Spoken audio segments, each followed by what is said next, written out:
সম্প্রতি ভারতের জনপ্রিয় টেলিভিশন অভিনেতা ঋত্বিক মুখার্জির একটি আপত্তিকর ভিডিও ছড়িয়ে পড়েছে সামাজিক মাধ্যমে। ভিডিওটি সামনে আসতেই তা মুহূর্তেই ভাইরাল হয়ে পড়ে এবং তা ঘিরে নেট দুনিয়ায় শুরু হয়েছে তীব্র আলোচনা ও সমালোচনা। অনেকে অভিনেতার নিন্দা করছেন, আবার অনেকেই প্রশ্ন তুলছেন এর সত্যতা নিয়ে। যদিও প্রথম দিকে এ বিষয়ে কোনো মন্তব্য করেননি ঋত্বিক, তবে শেষমেশ তিনি দ্বারস্থ হয়েছেন কলকাতা পুলিশের সাইবার ক্রাইম শাখায়। ভারতীয় সংবাদ মাধ্যমের খবরে জানা গেছে, বুধবার বিকেলে নিজে হাজির হয়ে থানায় ভিডিওটি নিয়ে অভিযোগ দায়ের করেন তিনি। থানা থেকে বেরিয়ে সংবাদ মাধ্যমকে ঋত্বিক জানান, প্রতিদিন তো আমার শুটিং থাকে, ব্যস্ততার কারণে প্রথমে বিষয়টা পাত্তা দেয়নি, কিন্তু পরে যখন আমার শৈশবের বন্ধু বান্ধবরা আমাকে ফোন করে জানালো, তখন বিষয়টি নিয়ে একটি চিন্তিত হয়ে পড়ি। শুরুতে মনে হয়েছিল এটা বুঝি কোনো ফেক ভিডিও, কিন্তু পরিস্থিতি যতই ভয়াবহ হতে থাকে বুঝতে পারি এখন কিছু না করলে দেরি হয়ে যাবে।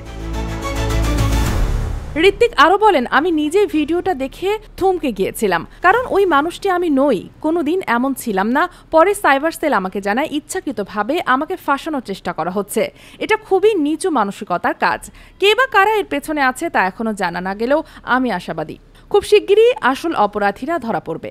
এর আগেও 15 জুলাই একই ধরনের একটি ঘটনা ঘটেছে। ছোট পর্দার আরেক অভিনেতা সাহিব ভট্টাচার্যের একটি আপত্তিকর ভিডিও একইভাবে ছড়িয়ে পড়ে নেট মাধ্যমে। দুজন অভিনেতার ভিডিও একই দিনে ভাইরাল হওয়ায় অনেকেই বলেছেন এটা নিছক কাকতালীয় নয়, বরং কোনো বড়সড় ষড়যন্ত্রের অংশ হতে পারে। অনেক ভক্তই বলছেন একসাথে দুই অভিনেতার নগ্ন ভিডিও ভাইরাল হওয়া মোটেও স্বাভাবিক নয়। তাতে করে এসব ভিডিওর সত্যতা নিয়েও সন্দেহ দেখা গিয়েছে।